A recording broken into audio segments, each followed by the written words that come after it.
नमस्कार बंधुओं, उड़ान ऑनलाइन क्लासेज में आपका हार्दिक स्वागत है। आज हम आपके लिए लेके आए हैं हिंदी व्याकरण में विशेषण से संबंधित विभिन्न प्रकार के 10 महत्वपूर्ण क्वेश्चन जो हर बार रीट के एग्जाम में विशेष तौर से पूछे जाते हैं। तो चलते हैं दोस्तों।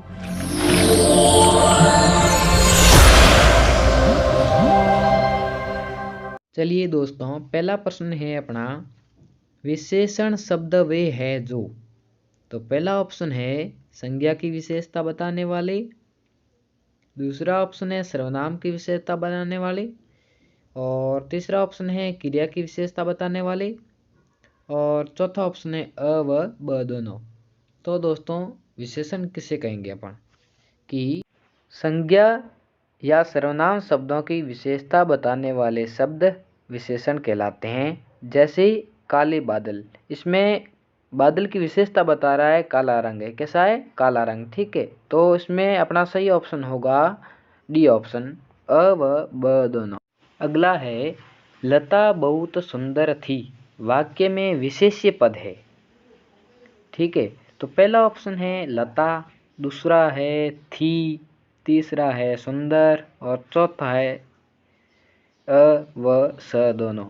तो दोस्तों, इसका सही उत्तर क्या होगा?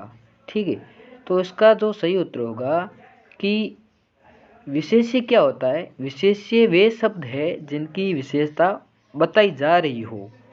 तो लता बहुत सुंदर थी, वाक्य में विशेष्य शब्द है वो लता है, और इसमें विशेषण होगा सुंदर है, क्योंकि सुंदर लता की विशेषता बता रहा है।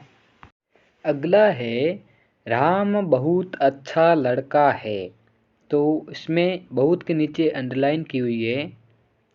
पहला ऑप्शन है विशेषण है बहुत, दूसरा है विशेष्य है, तीसरा है प्रविशेषण है, और चौथा ऑप्शन है सभी है। तो दोस्तों, इसमें जो बहुत के नीचे अंडरलाइन किया हुआ है वह बहुत क्या है? विशेषण है क्या विशेष्य है क्या प्रविशेषण है? तो ये प्रविशेषण होगा, क्योंकि बहुत शब्द विशेषण की विशेषता बता रहा है, और प्रविशेषण क्या होते हैं कि वे शब्द जो विशेषण की भी विशेषता बताए प्रविशेषण कहलाते हैं।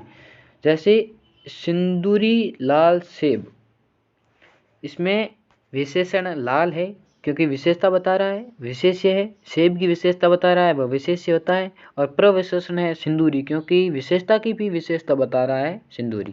तो दोस्तों, अगला है कि कठोर वचन मत कहो, वाक्य में रेखांकित पद की स्थिति क्या है? कि वह विशेष्य है, दूसरा ऑप्शन है उद्देश्य विशेषण है, तीसरा है विधेय विशेषण है, या चौथा ऑप्शन है प्रविशेषण है। तो दोस्तों, कठोर के नीचे अंडरलाइन कर रखिए ये शब्द क्या है? तो ये दोस्तों, इसका जो सही उत्तर होगा वह है उद्देश्य विशेषण। ठीक है, तो उद्देश्य विशेषण कहते किसे हैं कि विशेष्य से पहले प्रयुक्त होने वाले विशेषण उद्देश्य विशेषण कहलाते हैं। जैसे चतुर बालक, तो बालक इसमें क्या है? विशेष्य है, जिसकी विशेषता बताई जाती है वह विशेष्य होता है। तो इसमें बालक हो गया विशेष्य, और विशेष्य से पहले प्रयुक्त होने वाले शब्द होते हैं वो जैसे उद्देश्य विशेषण कहलाते हैं। ठीक है, तो इसमें सही उत्तर होगा वह होगा दूसरा ऑप्शन उद्देश्य विशेषण। दोस्तों, अगला है हमारा देश महान है, वाक्य में रेखांकित पद की स्थिति क्या है? महान के नीचे रेखा यानी अंडरलाइन कर रखी है। तो पहला ऑप्शन है विशेष्य है क्या, दूसरा है उद्देश्य विशेषण है क्या, तीसरा है विधेय विशेषण है, और चौथा है प्रविशेषण है। तो इसमें दोस्तों, इसका जो उत्तर होगा वह विधेय विशेषण है। विधेय विशेषण क्या होते हैं? विशेष्य के बाद प्रयुक्त होने वाले विशेषण विधेय विशेषण कहलाते हैं। तो और उद्देश्य विशेषण क्या था कि विशेष्य से पहले प्रयुक्त होने वाले विशेषण, और विधेय है बाद में प्रयुक्त होने वाले।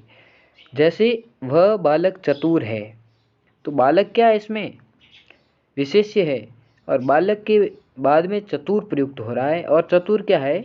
वह क्या है? बालक की विशेषता बताने वाले यानी विशेषण है। तो इसका जो बाद में प्रयुक्त होते हैं वह क्या होते हैं? विधेय विशेषण होते हैं। ठीक है, तो अपना इसमें सी ऑप्शन सही होगा। चलते हैं अगले प्रश्न की ओर। वह मोटा आदमी था। रेखांकित पद में विशेषण है, कौन सा विशेषण है? तो पहला ऑप्शन है गुणवाचक है, दूसरा है व्यक्तिवाचक है क्या, और तीसरा ऑप्शन है भिन्नतावाचक है क्या, और चौथा ऑप्शन है क्या संकेतवाचक है।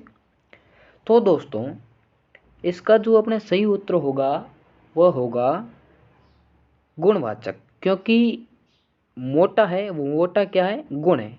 ठीक है, तो क्या होता है गुणवाचक कि वे विशेषण शब्द जो किसी संज्ञा या सर्वनाम के रूप, रंग, आकार, स्वभाव, दिशा, गुण, दोष आदि का बोध कराते हैं वह गुणवाचक विशेषण कहलाते हैं। ठीक है, तो दोस्तों जैसे मोटा आदमी, दयालु औरत, ये आदि, इसमें क्या है कि मोटा आदमी, आदमी की जो गुण है वो कैसा है, मोटा है, और औरत का जो गुण है वो कैसी है, दयालु औरत है। ठीक है, तो दोस्तों इसका जो अपना सही उत्तर होगा वह पहला ऑप्शन होगा गुणवाचक। ठीक है, मोटा क्या है, मोटा में गुणवाचक है। ठीक है, चलते हैं अगले प्रश्न की ओर।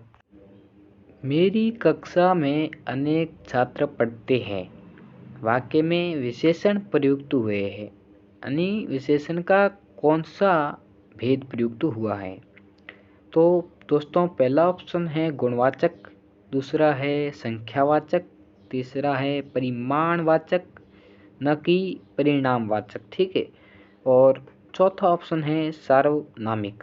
ठीक है, तो दोस्तों जो इसका सही उत्तर होगा वह अनेक छात्र यानी संख्या प्रयुक्त हुई है, तो इसमें बी ऑप्शन सही होगा संख्यावाचक। और संख्यावाचक क्या होता है कि वे विशेषण शब्द जो किसी निश्चित या अनिश्चित संख्या का बोध कराते हैं संख्यावाचक विशेषण कहलाते हैं। जैसे एक लड़का, कुछ पुस्तकें, बहुत कुर्सियाँ, 4 गायें, 10 लड़के इत्यादि। ठीक है, तो इसमें क्या हो रहा है कि संख्या भले निश्चित हो अनिश्चित हो, उनकी अगर बोध कराते हैं तो उसमें कौन सा होगा, संख्यावाचक विशेषण होगा। तो इसमें सही होगा अपना वो होगा बी ऑप्शन संख्यावाचक।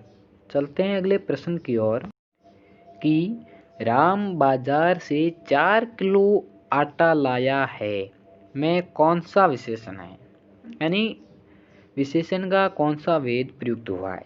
तो पहला ऑप्शन है निश्चित परिमाणवाचक विशेषण, दूसरा है अनिश्चित परिमाणवाचक विशेषण, तीसरा ऑप्शन है दोस्तों वह है सार्वनामिक विशेषण, और चौथा ऑप्शन है गुणवाचक विशेषण। तो दोस्तों इसमें दो ऑप्शन तो सीधे ही कट रहे हैं, देखो कि सार्वनामिक विशेषण नहीं है और गुणवाचक नहीं है। ठीक है, अब बचे हैं कि है तो परिमाणवाचक, तो इसमें निश्चित है कि 4 किलो निश्चित है, तो सही ऑप्शन होगा पहला ऑप्शन निश्चित परिमाणवाचक विशेषण। वो क्या होता है देखते हैं कि वे विशेषण शब्द जो किसी निश्चित नाप, माप, तोल आदि का बोध कराते हैं निश्चित परिमाणवाचक विशेषण कहलाते हैं।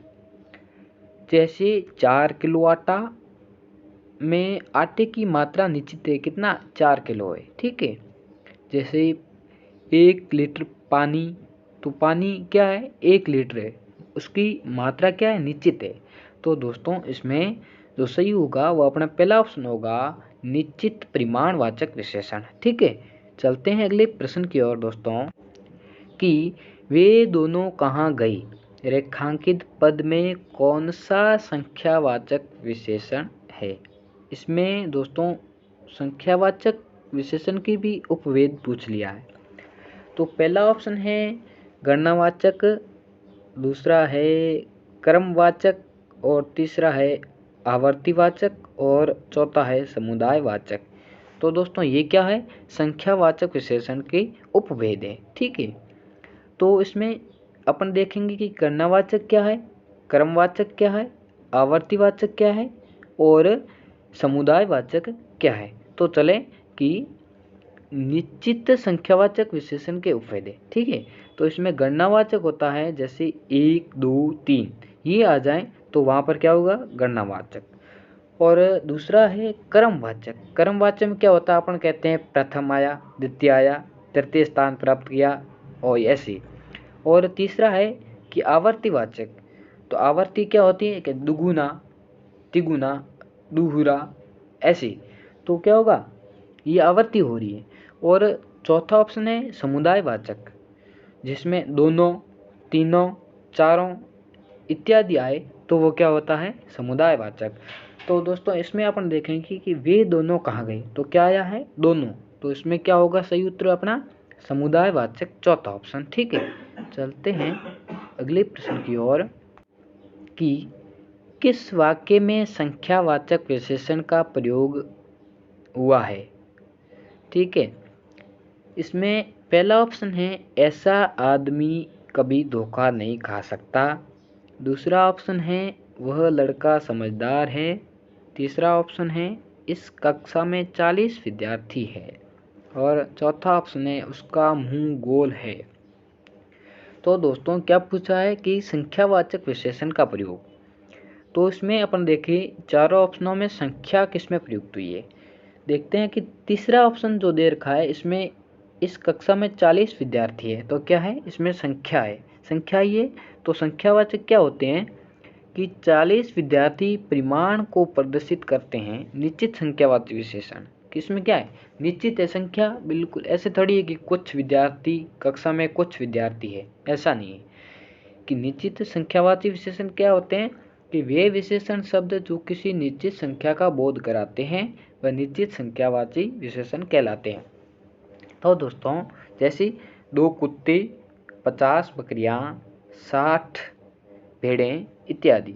ठीक है, तो अगर निश्चित संख्या का बोध कराए तो वहाँ पर क्या आएगा, निश्चित संख्यावाची आएगा यानी इसमें। और अगर अनिश्चित है, जैसे कुछ कुत्ते,